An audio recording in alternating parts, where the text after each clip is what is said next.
Aleluia, que a graça e a paz de nosso Senhor e Salvador Jesus Cristo estejam com todos vocês, não só hoje, mas para todo sempre, em nome de Jesus, amém? Como muitos já sabem, eu sou a Kellen Cristina, sou professora da Escola Bíblica Dominical, congrego na Igreja Assembleia de Deus Madureira, campo de Turvânia, no estado de Goiás, e mais uma vez estou aqui para nós juntos aprendermos mais um pouco da Palavra de Deus, crescermos na graça e no conhecimento através da Escola Bíblica Dominical. Como muitos já sabem, né? Nós, do Ministério Madureira, trabalhamos com a editora Betel, as revistas, né? E estamos no terceiro trimestre de 2024, com o tema sobre a relevância da igreja, sua essência e missão. Estamos aqui reafirmando, né, os fundamentos, a importância do compromisso com a palavra de Deus, a adoração sincera e o serviço autêntico, segundo os preceitos de Jesus Cristo. Glória a Deus. E hoje vou trazer para vocês um comentário sobre a lição de número 7, que tem por título A relevância da igreja para o crescimento e a vida do cristão. O textual vai nos dizer: até que todos cheguemos à unidade da fé e ao conhecimento do Filho de Deus, a varão perfeito, à medida da estatura completa de Cristo. Efésios 4:13. A verdade aplicada diz: a vida do discípulo de Cristo que inicia no novo nascimento deve ser uma vida de contínuo desenvolvimento e crescimento em Cristo. Os objetivos da lição são estes: apontar a relevância da igreja na vida do cristão, esclarecer que a igreja de Cristo é um corpo vivo e conscientizar cristãos sobre a participação e vida no corpo. Os textos de referência encontram em Efésios, capítulo 4, os versículos do 11 ao 14. Mas leia, né, como eu sempre falo aqui, leia todo o capítulo, medite aí, né, na palavra de Deus, nas leituras complementares e em todas as referências que são citadas aqui durante a lição. Amém? Eu vou ler como está aqui e nos diz assim: e ele mesmo deu uns para apóstolos, e outros para profetas, e outros para evangelistas, e outros para pastores e doutores, querendo o aperfeiçoamento dos santos para a obra do ministério, para a edificação do corpo de Cristo, até que todos cheguemos à unidade da fé e ao conhecimento do Filho de Deus, a varão perfeito, à medida da estatura completa de Cristo, para que não sejamos mais meninos inconstantes, levados em roda por todo o vento de doutrina, pelo engano dos homens, que com astúcia enganam fraudulosamente. Amém? Glória a Deus. Vamos aprender muito aqui com essa lição, né? Eu já aprendi um pouco, vou aprender mais ainda em nome de Jesus. Vamos orar agora neste momento, e o motivo sugerido aqui pela nossa revista é que oremos para que os salvos em Cristo cresçam na graça e conhecimento de Deus. Amém? Vamos orar agora neste momento, e você pode apresentar a Deus também o seu pedido de oração, aquilo que tem te afligido, aquilo que tem te angustiado, aquilo que tem te preocupado, em nome de Jesus. Vamos orar agora. Senhor, meu Deus, eterno Pai, agora diante da Tua presença, eu venho pedir que o Senhor esteja conosco, ó Deus. Neste momento, que o Senhor possa estar na direção, que o Senhor possa estar na frente, cuidando de tudo, que o Senhor possa estar nos acompanhando, para que possamos aprender com esta mensagem que será transmitida. Que o Senhor possa me usar como vaso nas Suas mãos, segundo o Teu querer e a Tua vontade. Meu Pai querido, Pai amado, eu venho neste momento interceder por cada vida que está aqui presente, cada pessoa que está aqui acompanhando essa lição, este vídeo, Senhor. Onde estiver uma vida acompanhando, que o Senhor visite agora, que o Senhor possa entrar neste lar e dar vitória. O Senhor conhece essa vida, o Senhor sabe essa necessidade, que o Senhor possa, Senhor, fazer algo maravilhoso, algo extraordinário na vida de cada pessoa que tem acompanhado este trabalho e de todos aqueles que necessitam, Senhor. Todos nós precisamos de Ti, que o Senhor possa ter misericórdia e nos ajudar em nome de Jesus. Também venho pedir, ó Deus, que o Senhor abençoe, que todos nós que estamos neste caminho da salvação possamos crescer mais e mais na graça e no conhecimento da Tua palavra, do Teu querer, que possamos mergulhar mais e mais na Tua presença, ó Deus, que possamos vencer todos os obstáculos, todos os impedimentos que têm tentado nos afastar da Tua palavra, da comunhão contigo, ó Deus. que possamos buscar mais e mais o entendimento, a iluminação da Tua palavra, daquilo que o Senhor tem nos falado, e que possamos estar em oração e em constante vigilância e buscando mais e mais a Tua presença em nome de Jesus. Esteja conosco, nos dando vitória, não só hoje, mas para todo sempre, em nome de Jesus. Amém. Aleluia. A introdução vai nos dizer: a igreja desempenha um papel fundamental no crescimento do cristão, pois proporciona ao mesmo um ambiente de comunhão, apoio mútuo, fortalecimento da fé e encorajamento em momentos difíceis. Nós vamos ver aqui algo muito importante, né? Sobre o crescimento do cristão no meio da igreja. Quando você vê essa lição, quando você vê os tópicos, né? O título de cada tópico, o tema dessa lição, você no primeiro momento pensa assim, tá muito repetitivo nessas lições, mas não se enganem. A palavra de Deus, ela se renova todos os dias. Então, quando você aprofunda aqui na leitura, vai vendo as referências, vai procurando compreender o que está sendo passado, transmitido, você compreende que é algo diferente das outras lições. Tem coisas parecidas? Sim, mas a gente consegue tirar algo novo, um aprendizado a mais da palavra de Deus. Então, é importante ler bastante, né? É importante estar meditando, né? Não entendi aqui, mas deixa eu ler de novo, deixa eu compreender aqui. Buscar a Deus em oração, pedir o Espírito Santo que esteja com você, né? Para compreender. E aí você vai ter um esclarecimento, uma iluminação a algo maravilhoso da palavra de Deus através dessa lição, né? E nós vamos aprender aqui em nome de Jesus, amém? Aí aqui no tópico 1 nós vamos ver o ministério ajuda no crescimento cristão. Vejamos, portanto, a relevância da contribuição do ministério para o crescimento da vida cristã. 1.1. A importância dos líderes ministeriais. Em Efésios 4, do 11 ao 12, está escrito que Deus dá à igreja líderes ministeriais visando o aperfeiçoamento dos santos, o aperfeiçoamento do povo de Deus, né? Daqueles que estão no caminho da salvação. Ou seja, o desempenho do seu serviço e a edificação do corpo de Cristo.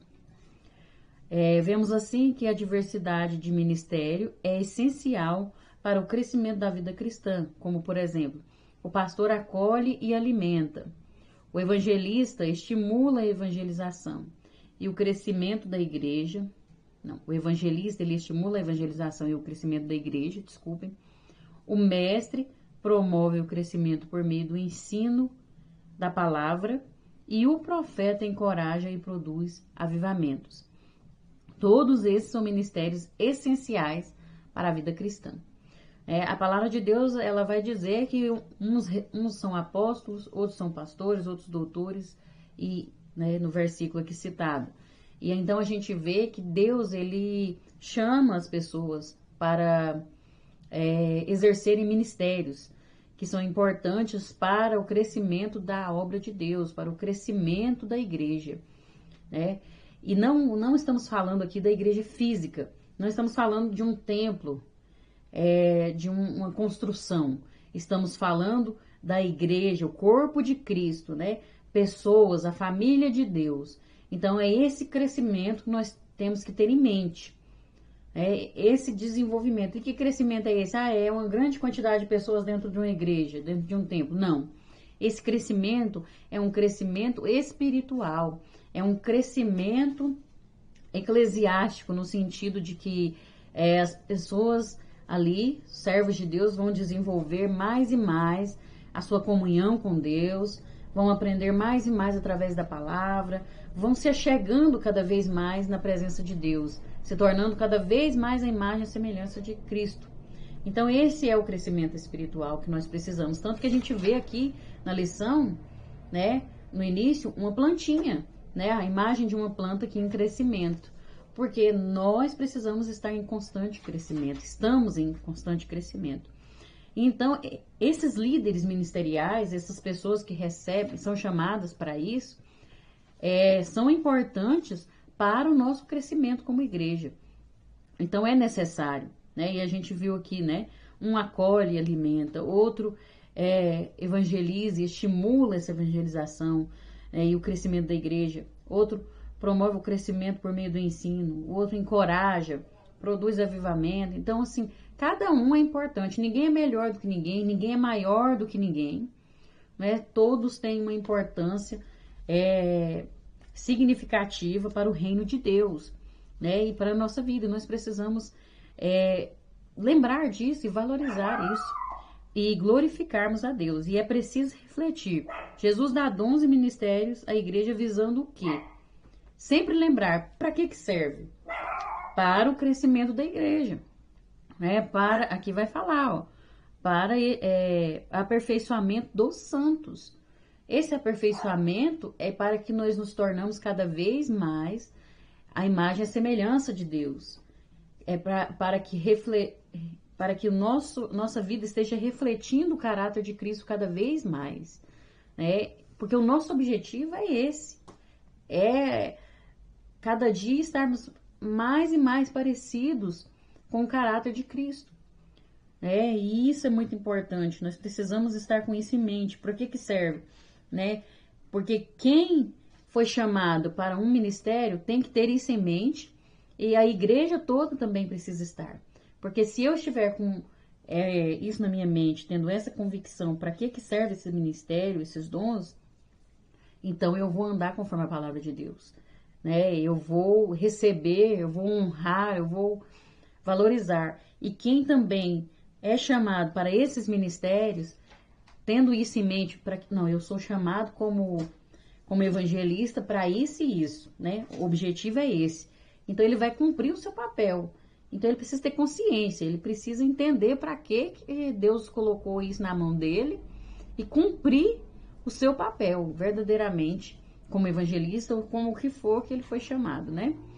E então é importante ter isso em mente e valorizar, né?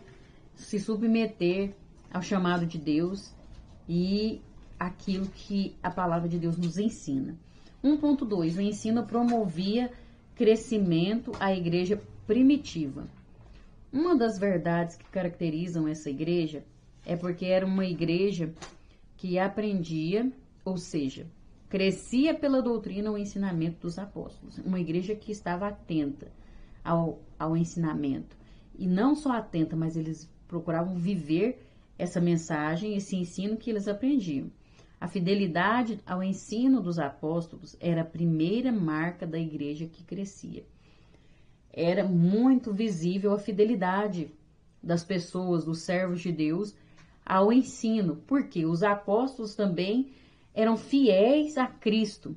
O ensino deles era autêntico, né? Era um ensino que não tinha mistura, era um ensino genuíno, era um ensino verdadeiramente como Cristo havia lhes deixado. Então eles seguiam realmente o exemplo do mestre. E aí isso refletia na vida da igreja, porque a igreja também era fiel. A igreja tinha fidelidade, aprendia e vivia, praticava. E então a igreja crescia mais e mais. Então veja, começa lá de cima para baixo. A liderança precisa dar o maior exemplo. A liderança precisa transmitir um ensino que seja fiel ao que Jesus nos ensinou, que seja genuíno, que seja verdadeiro ao que Jesus nos ensinou. E então a igreja vai ver este exemplo e vai sentir o desejo de continuar. Não, eu preciso também seguir o exemplo de Jesus, eu preciso refletir. Então não basta só ensinar, a gente precisa viver, né? Isso é fundamental. A perseverança no estudo e no aprendizado deve se tornar uma das marcas da igreja. Só assim ela poderá crescer, fortalecer e vencer os muitos embates da vida. Uma revitalização do ministério do ensino na igreja hoje traria um crescimento saudável, como foi na igreja primitiva. Hoje em dia nós precisamos de um avivamento, né? De reviver esse ministério do ensino que os apóstolos transmitiam para a igreja. Precisamos disso, né? Precisamos de um despertamento voltar ao primeiro amor para que isso aconteça. O ministério do ensino alcançou seu apogeu no próprio Cristo. Ele foi muito mais conhecido como mestre do que como pregador. Ou talvez ele pregasse ensinando o que é o verdadeiro ideal. Jesus, ele ensinava, ele não era aquele pregador pentecostal, aquele pregador, né, que trazia escândalo, ficava gritando, porque não tem necessidade de gritar, né? Hoje em dia parece que para arrancar a emoção das pessoas, você precisa gritar, né? Hoje em dia parece que o que chama atenção é quando grita. Misericórdia. Jesus, ele não tinha isso. Jesus, ele ensinava. Ele era um mestre. Ele é o mestre dos mestres. Então, o verdadeiro ideal é isso. É um ensino. Não é algo que faz com que a pessoa fique empolgada. Não é algo que arranque as emoções das pessoas. Mas sim algo que deixe as pessoas com o coração quebrantado. Algo que faça com que a pessoa entenda o que está sendo transmitido. Algo que faça com que a pessoa repense em suas atitudes, se arrependa das suas atitudes e deseje ser melhor, né? Então tem que ser nesse sentido. Isso que Jesus fazia, isso que Jesus ensinava, né? E nós precisamos disso, nós precisamos viver isso. Nós, como povo de Deus, precisamos desejar pessoas que preguem dessa forma. Não podemos só desejar sensacionalismo. Não pode ser isso. Porque o sensacionalismo não transforma vidas, não traz arrependimento, né? Então é necessário a gente rever aquilo que nós estamos querendo, porque a nossa carne, ela quer o sensacionalismo, ela quer algo que massageie o nosso ego. Agora, a nossa alma, nosso espírito precisa da verdade. E conhecereis a verdade vos libertará.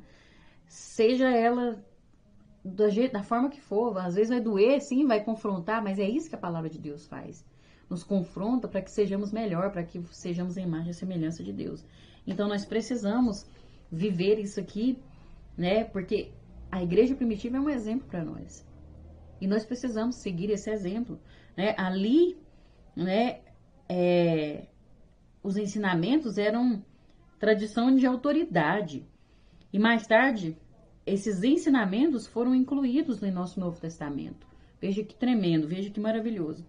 Os crentes primitivos encontravam deleite em terem comunhão uns com os outros, particularmente no partir do pão e também em regulares períodos de oração em conjunto. Então veja o que esse ensino promovia. Promovia comunhão, promovia união e o desejo de estar mais e mais na presença de Deus uns com os outros, né? Então veja que extraordinário que é o verdadeiro ensino da palavra de Deus. E nós precisamos seguir esse exemplo em nome de Jesus. 1.3. A importância dos mestres para o crescimento da igreja. Paulo foi um dos maiores mestres do cristianismo de todos os tempos, mas ele mesmo teve mestres em sua vida. Após a sua conversão, foi extremamente ajudado por Barnabé, foi um dos mestres, né? Embora muitas vezes esquecido, Barnabé foi de fundamental importância no crescimento do ministério de Paulo. O apóstolo dos gentios aprendeu a lição e no exercício do seu ministério teve muitos filhos na fé, dentre os quais se destaca Timóteo. A grande verdade é que todo crente precisa reconhecer o valor daqueles que ensinam. É muito importante, né, nós valorizarmos os mestres, aqueles que ensinam a palavra de Deus de forma verdadeira, de forma sincera, de forma genuína. E são de fundamental importância para nossas vidas, porque transmitem a palavra de Deus. São pessoas que buscam, tiram tempo para estar buscando em oração, lendo a palavra, estudando, para que possam transmitir um ensino para nós. E nós precisamos valorizar, nós precisamos orar por essas vidas, orar por essas pessoas, porque não é fácil. O mestre, ele tem uma vida de solidão, porque o mestre, ele é chamado para falar a verdade. Ele é chamado para ensinar a palavra de Deus de forma genuína. e muitas pessoas não aceitam. Muitas pessoas não querem isso. Então, muitas vezes ele é uma pessoa que é solitário. Solitário, assim, com as pessoas, outras pessoas aqui na Terra, né? Porque quem serve a Deus nunca está sozinho, né? Mas vocês sabem o que eu estou dizendo. Então, nós precisamos valorizar e nos submetermos a este ensino, a essa palavra que nos é transmitida através dos mestres, né? Professores de escola bíblica, que estão ensinando verdadeiramente a palavra de Deus, nossos pastores que têm nos ensinado verdadeiramente a palavra de Deus. Não podemos julgar, não podemos reclamar, temos que orar por essas pessoas e pedir a Deus que estejam cada vez mais iluminando as suas mentes, iluminando o seu caminho, transmitindo a sua palavra, o entendimento da palavra, para que possam também nos passar esse entendimento, né? Esclarecer para nós. E é muito importante respeitarmos essas pessoas. Valorizar em nome de Jesus. Valorize o seu pastor, valorize aquele que ensina na sua igreja, ore por essas vidas, ore por essas pessoas. Respeite, né? Honre quando for necessário, mas não esteja com bajulação, com falsidade, né? Não esteja honrando com interesse, esperando alguma coisa em troca. Mas honre porque isso é algo que Deus agrada. Honre porque você aprendeu, você se sente grato com o aprendizado que você tem recebido, com a palavra de Deus que está sendo transmitida. Honre porque você está feliz, porque você está bem, mesmo que a palavra tenha doído, mesmo que tenha te confrontado. Mas se é a verdade, verdadeiramente, se é o Evangelho de Jesus, então você deve honrar. E você deve agradecer, né? Que possamos viver isso em nome de Jesus. Amém? No tópico 2, nós vamos ver o convívio na igreja e o crescimento cristão. A qualidade do ambiente em cujo contexto alguém está inserido exerce forte influência sobre essa pessoa. Vejamos, portanto, como o ambiente da igreja contribui para o crescimento dos seus membros. 2.1. O ambiente na igreja. Lembrando que não adianta você falar que não influencia. Influencia sim. O convívio com outras pessoas vão te influenciar. O ambiente que você vive vai te influenciar. E isso é comprovado psicologicamente. Você pode pesquisar. E a palavra de Deus já afirmava isso, né? Já afirma isso há quantos anos atrás, né? E então, é uma realidade. Nós vamos ver aqui o ambiente na igreja. O amplo sistema de apoio da comunidade cristã é um dos maiores benefícios de ser cristão. Crescer na vida cristã, apesar de ser uma necessidade individual, é também coletiva. Unir-se a uma igreja local é crucial no processo de crescimento, aperfeiçoamento e amadurecimento do discípulo de Cristo.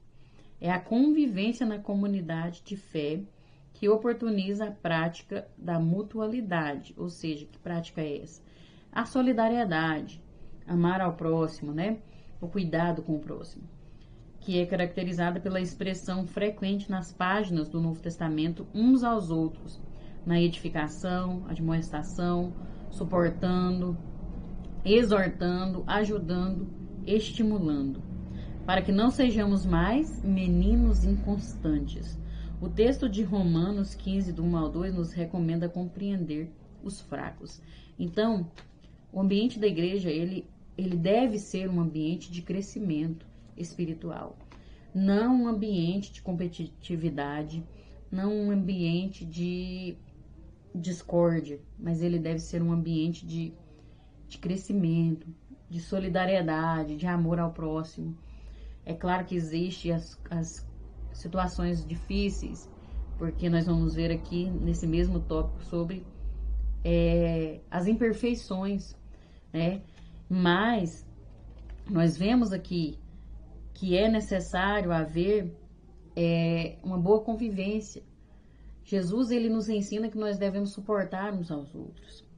E tudo isso aqui, ó, serve para o nosso crescimento, para que não sejamos mais meninos inconstantes, para que não ficamos na inocência, sendo influenciados por qualquer pessoa.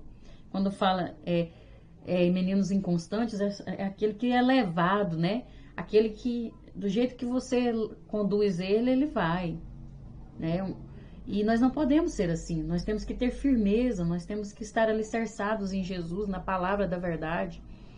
E tem muita gente que qualquer vento de doutrina influencia ele, aí ele já muda de ideia, aí ele já não sabe mais quem ele é, já não tem sua identidade mais confirmada, né? Perde a sua identidade. Então, o ambiente na igreja, ele nos favorece isso.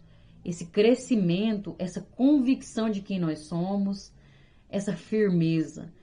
Por isso, é necessário nós, cada um, cumprir o seu papel.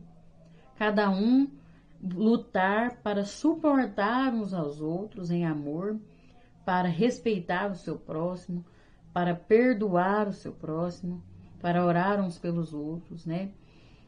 É necessário isso. Porque se eu fizer a minha parte, se você fizer a sua, então vai bem. Flui de forma maravilhosa. Todos nós somos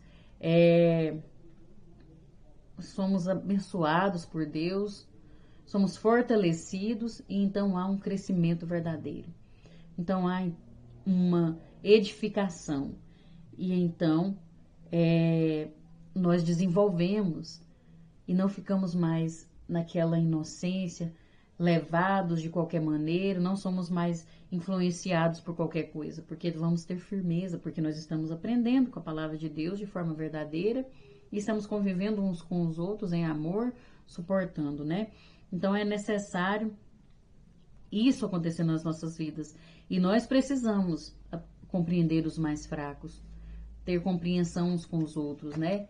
Aquele que é mais forte, aquele que tem mais entendimento, que já tem um conhecimento maior da palavra de Deus, que já teve uma iluminação, que possa compreender aquele que ainda não teve, aquele que tem dificuldade para compreender aquela palavra, que ainda não entendeu, aquele que ainda está fraco, que ainda está crescendo, não chegou no mesmo nível que o outro no crescimento espiritual da palavra de Deus. Então, eu não posso julgar aquele ou desprezar. Eu devo ajudar. Eu devo compreendê-lo e ajudar, né? E aí nós vemos que a ausência de diretrizes claras, quer dizer, de esclarecimentos na Bíblia a respeito de alguns assuntos, tornou os fracos excessivamente cautelosos, ou seja, estão muito melindrosos, né? Em excesso.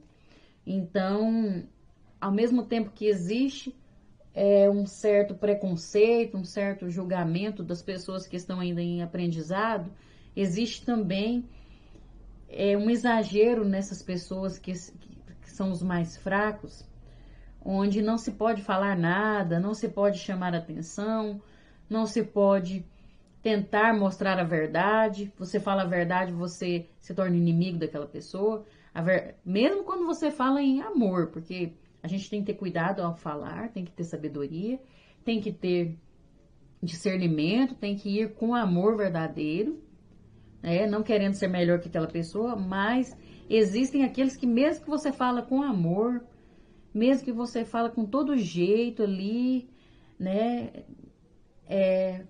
Com cuidado, com cautela, ainda assim é complicado.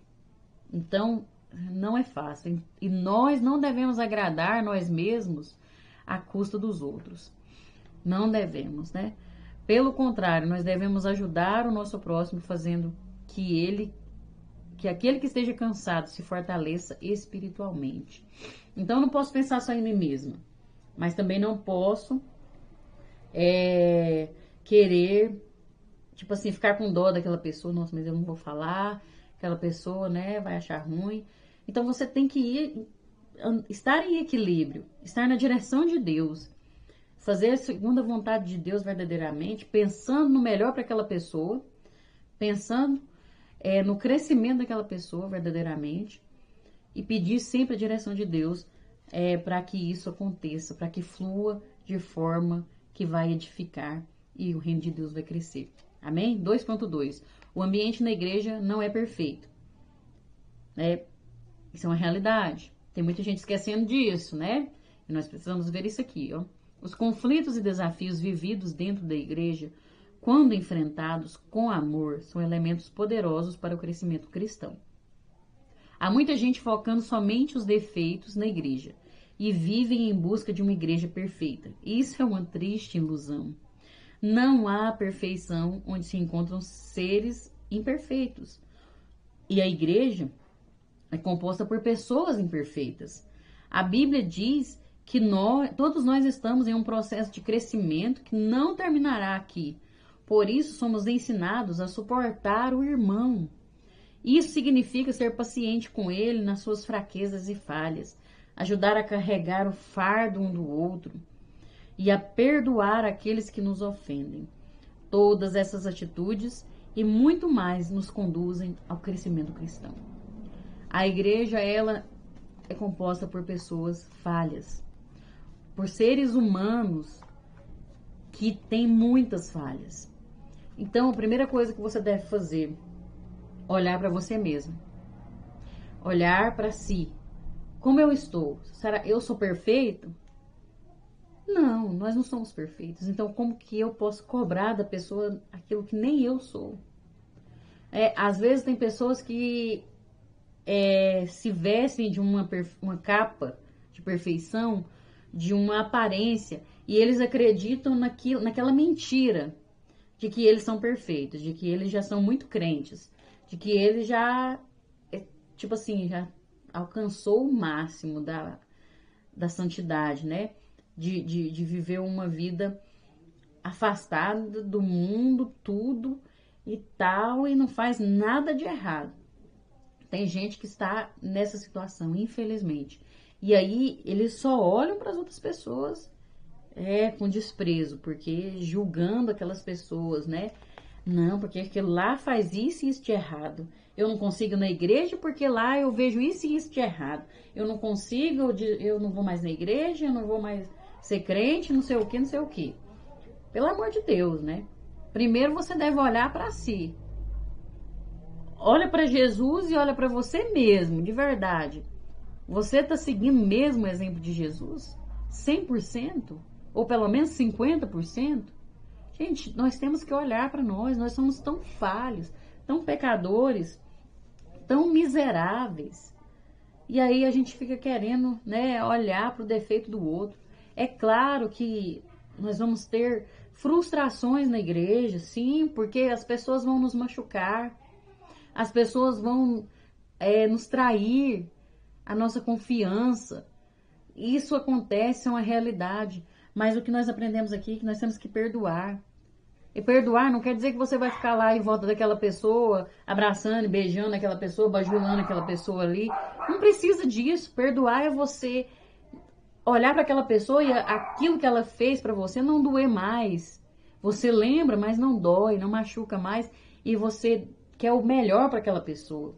Você deseja o bem para aquela pessoa. Você se alegra quando ela está crescendo espiritualmente. Quando ela recebe uma bênção na vida dela, você se alegra. Isso é perdoar. Você não deseja o mal. Então, nós precisamos perdoar. É fácil? Não é difícil demais, mas não é impossível. Você tem que orar, você tem que buscar a Deus em oração, estar em jejum, né? Estar lendo a palavra de Deus para você viver isso aqui, para você conseguir entender que o ambiente da igreja não é perfeito, que ali tem pessoas falhas, que ali você vai ver coisas que vão te desagradar, sim, mas ali você tem a presença de Deus, ali você cresce espiritualmente, e é através dessas coisas, dessas frustrações, que nós somos moldados por Deus, que Deus faz a obra em nossas vidas. Então nós precisamos tolerar mais uns aos outros, amar, orar uns pelos outros. Nós precisamos praticar a longanimidade, né? Que é a atitude de tolerar o desconforto sem nunca revidar. Você não quer se vingar, você não quer que o outro sofra. Você quer que aquela pessoa mude. Fala, Senhor, doeu aqui, machucou, eu tô ferida, mas cura minha ferida e abençoa aquela pessoa para que ela não faça isso novamente, para que ela não machuque mais ninguém, que ela seja transformada para a tua honra e glória. E é isso que é a longanimidade, né? E a palavra grega usada é macrotímia, que significa aguentar com paciência pessoas provocadoras. Olha isso, nós precisamos viver isso. Foi Jesus que deu o maior exemplo, porque olha o tanto que ele foi provocado no momento em que ele estava sofrendo por nós naquela cruz do Calvário, no caminho até a cruz do Calvário, até o monte ali onde ele iria ser crucificado. O quanto ele foi provocado, o quanto ele foi humilhado, o quanto ele sofreu. Não teve ninguém que sofreu mais do que ele. Você só pode desistir quando você sofrer mais do que Jesus. Então, olha para Jesus, vê o que ele suportou, teve paciência, perdoou, né? Orou por aquelas vidas. Então nós precisamos viver isso. Né? Nós precisamos, o termo suportando-vos está relacionado à longanimidade, que é a capacidade de suportar sem se aborrecer com os vários inconvenientes ou provas que surgem em nosso relacionamento com os demais. E Paulo se refere aqui ao nosso relacionamento com os irmãos da igreja. Não é só no ambiente de trabalho, não é só dentro de casa, mas está falando do ambiente na igreja. Serve em todo lugar que estivermos, mas principalmente na igreja, com os nossos irmãos, com a nossa família cristã. Nós precisamos viver isso aqui em nome de Jesus, amém? E no 2.3 nós vamos ver o serviço na igreja é fundamental para o crescimento. Fomos chamados para servir, deixar os ídolos e servir ao Deus vivo e verdadeiro. Assim como um homem cresce com o seu trabalho, igualmente crescemos na vida cristã quando servimos ao Senhor. Quando nós estamos em um trabalho, né, no nosso trabalho secular, seja qual for a sua profissão, quanto mais você trabalha, mais você pratica, mais você ganha conhecimento, mais você cresce, né, no seu conhecimento ali, da sua profissão, e você vai aprendendo mais e mais. Da mesma forma é quando nós servimos a Deus. Quanto mais nós servimos, mais nós crescemos espiritualmente, mais nós vamos chegando perto de Deus, mais e mais nós vamos mergulhando na presença dele. Você precisa servir. É fundamental servir ao Senhor na igreja. E quando eu falo aqui de servir, nós temos que entender que não é servir ao homem. Porque tem muita gente que quer servir somente aqui na terra, quer servir ao homem e receber uma recompensa.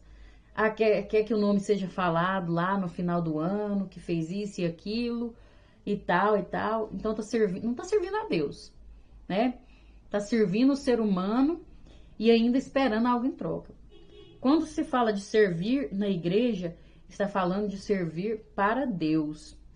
Você não serve quando você faz uma obra na igreja, quando você limpa um chão da igreja, quando você pega um papel higiênico ali que está faltando, você pega um copo de água para alguém, você não está servindo ao pastor, você não está servindo a obreiros, você está servindo a Deus, porque a obra é dele, a igreja é dele, o reino é dele. Então você está servindo a Deus. Não espere recompensa dos homens, espere em Deus. E Deus, ele sonda as intenções do nosso coração, quando a gente está fazendo para ganhar alguma coisa em troca de Deus. Deus não é Deus de barganha. Não é, ele não é desse jeito. Ele não é um vendedor que está no mercado e você vai lá para comprar alguma coisa. Não. Deus é Deus de promessa, Deus é Deus fiel. Ele é justo, ele não falha, ele não erra e ele continua sendo Deus independentemente do que acontecer. Então você deve respeitar a ele, temer a ele, servir a ele de forma verdadeira e sincera, porque ele está vendo. Ele está sondando as intenções do coração. Você pode até enganar o homem, você pode até não mostrar para as pessoas, mas Deus está vendo. Então é necessário servir a Deus de forma verdadeira. O serviço na igreja é fundamental para o nosso crescimento, mas quando nós servimos de forma verdadeira e sincera ao nosso Deus. Quando você vê uma pessoa que trabalha até na igreja, trabalha, ele faz de tudo. Ele quer ajudar todo mundo, ele se dedica e tal, e ele não cresce espiritualmente, é uma pessoa que ele não desenvolve, ele não aprende nada da palavra de Deus, sempre aquela mesma situação, não sai do lugar, sabe? Não desenvolve. Você pode ter certeza que essa pessoa não está servindo a Deus. Ele está fazendo tudo aquilo para agradar as pessoas. Porque só há crescimento quando a pessoa serve a Deus. Quando a pessoa está com sinceridade diante de Deus, sem querer nada em troca. Porque é grato, porque é feliz, porque sente gratidão pela salvação e pela graça que chegou em sua vida. Então isso é uma realidade, né?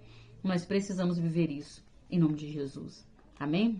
No tópico 3, nós vamos ver a lei do crescimento por meio do fazer. Atos 1, o versículo 1, registra que Lucas relatou a Teófilo tudo que Jesus começou a fazer e a ensinar. O fazer é um princípio presente na vida de Cristo. Ele não só ensinou, ele fez. Esse era o diferencial de Cristo com os fariseus, né, com os líderes religiosos da época. Porque Jesus não só ensinava, mas ele fazia, ele vivia, ele era exemplo daquilo que ele falava. Agora, os fariseus, os líderes religiosos, não, eles viviam de aparência. Eles só cobravam das pessoas para fazer, mas eles mesmos não praticavam nada.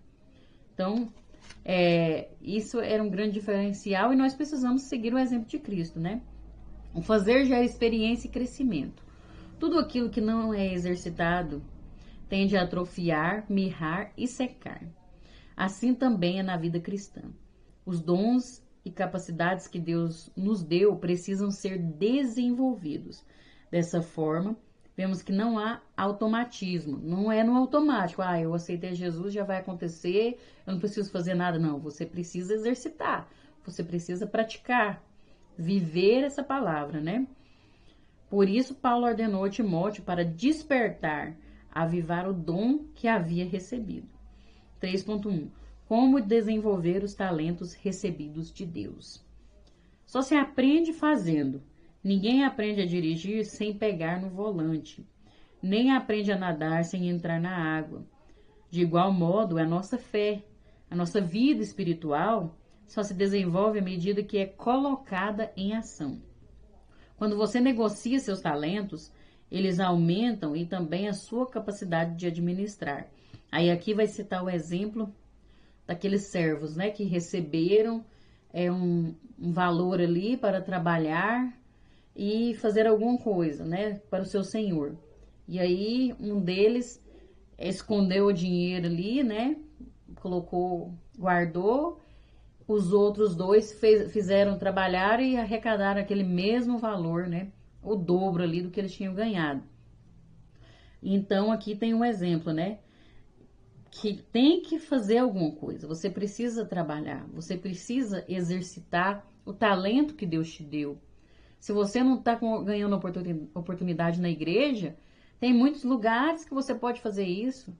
Você pode pregar para o seu vizinho, você pode cantar para o seu vizinho, você pode pregar nas praças, você pode visitar um abrigo, você pode visitar uma prisão, um hospital, e seja o dom que você recebeu exercitar ali, nesses lugares.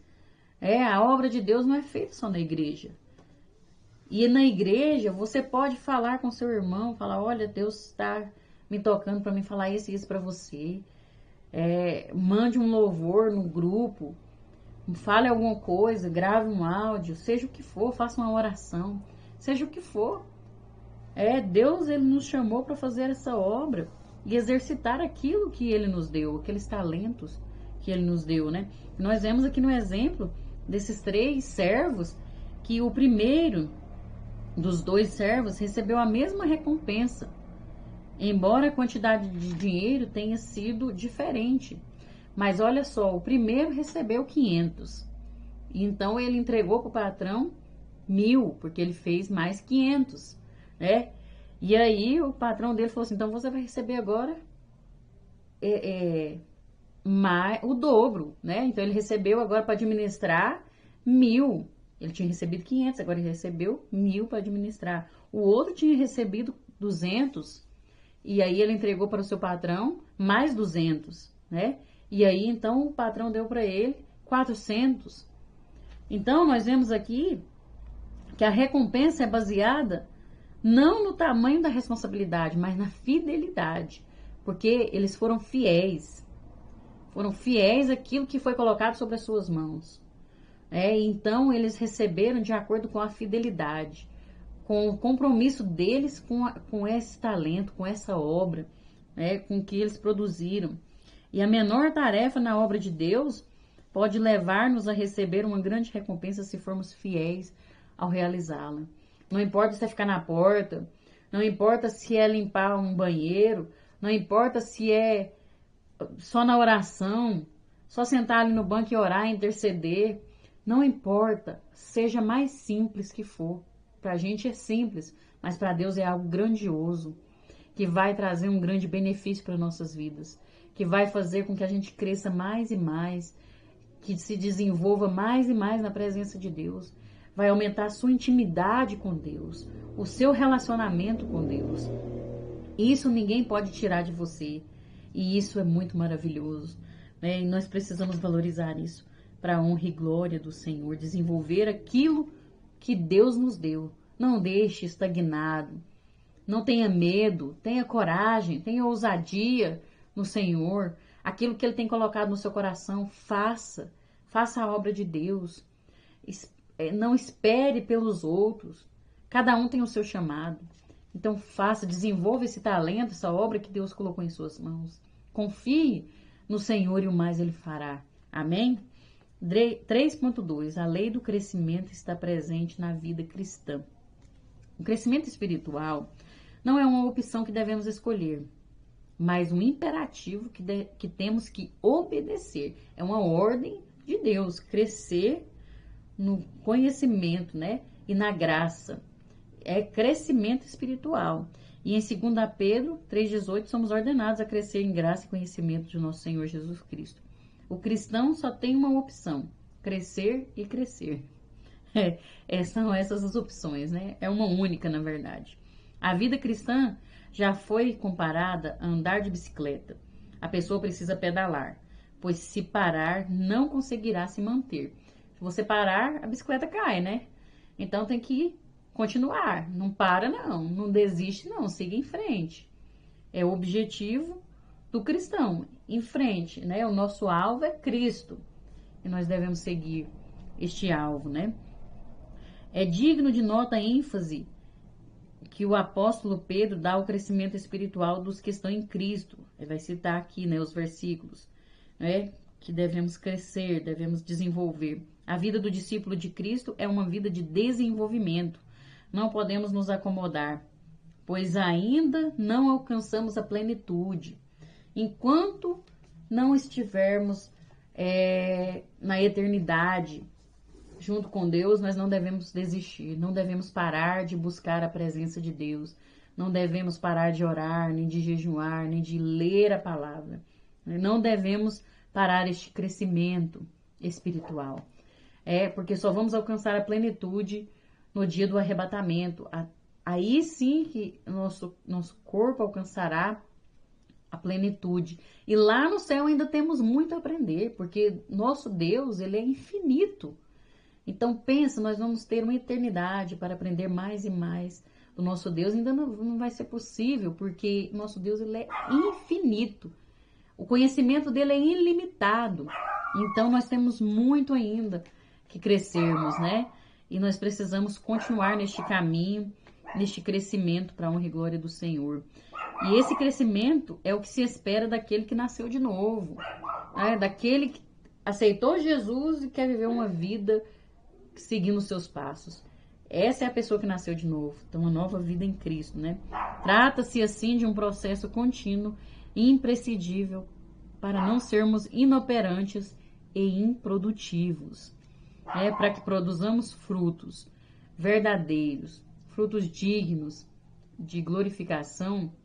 Nós precisamos estar sempre nesse processo de aprendizado, nesse processo de crescimento espiritual. Ah, mas eu tenho 50 anos de crente, eu não preciso mais, eu já aprendi tudo. Não.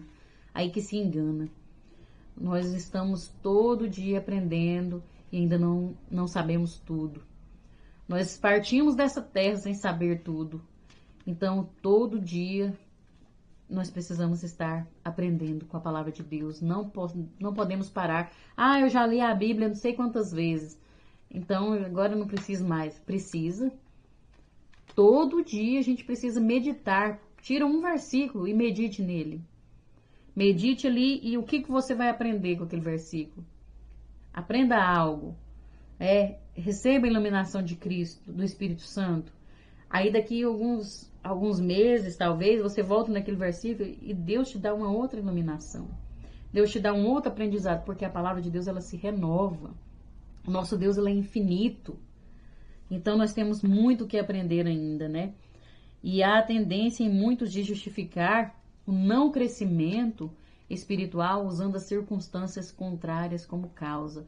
Eles falam, mas eu não aprendi porque foi assim, aconteceu lá, ele estava me perseguindo e me prejudicaram, e aí as circunstâncias não me ajudaram, né? Quer justificar. Mas isso é injustificável, porque nós vemos o exemplo da igreja primitiva. A igreja primitiva foi a que mais sofreu perseguição. A igreja primitiva, quantos apóstolos morreram decapitados, quantos foram jogados naquelas arenas com os leões, e eles cresciam cada vez mais. A igreja do Senhor não parou. A igreja só fortaleceu, só cresceu e desenvolveu e chegou até nós hoje.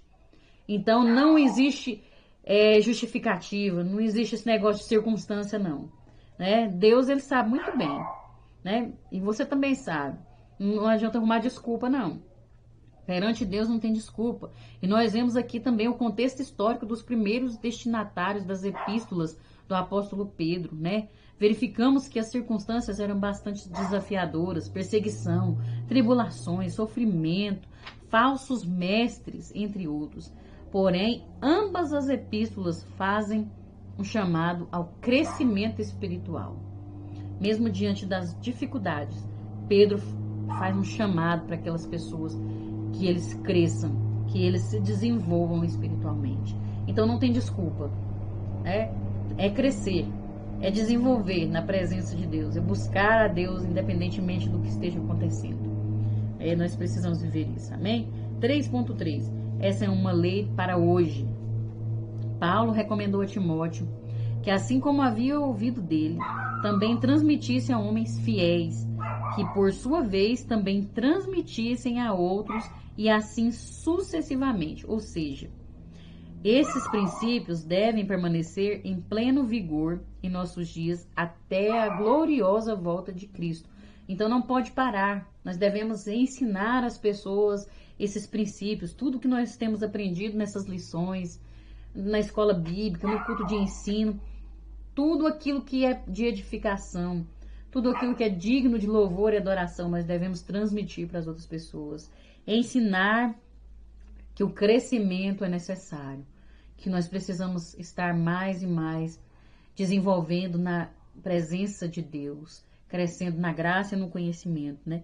Se não nos preocuparmos em formar a geração de hoje, pode acontecer conosco o mesmo que aconteceu nos tempos dos juízes.